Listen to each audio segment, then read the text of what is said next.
वालेकुम रहमतुल्लाहि व बरकातुहू। सरपरस्त हज़रात और प्यारे बच्चों, हमारी ज़िंदगी में बहुत सारी ऐसी चीज़ें रहती है जो हमारे लिए बहुत ज़रूरी थी और रोज़मर्रा ज़िंदगी में हम इस्तेमाल भी करते हैं। जैसे कि हम पैसों का इस्तेमाल करते हैं, तो पैसों का ज़ख़ीरा करने के लिए हमको बैंक में जमा करना है।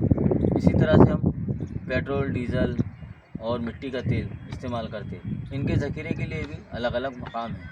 हम रोज़ाना ग़िज़ा इस्तेमाल करते हैं और ये ग़िज़ा को महफूज रखने के लिए भी एक मकाम होता है जिसको हम गोडाउन कहते हैं। इसी तरह से जो हमारी ज़रूरत की चीज़ें हैं वो वक्त वक्त के हिसाब से उसको इस्तेमाल करने के लिए हम ज़ख़ीरा करके रखते हैं। प्यारे बच्चों, क्या आपने सोचा कि पानी किस तरह से ज़ख़ीरा किया जाता है?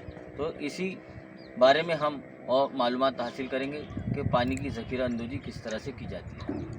बस।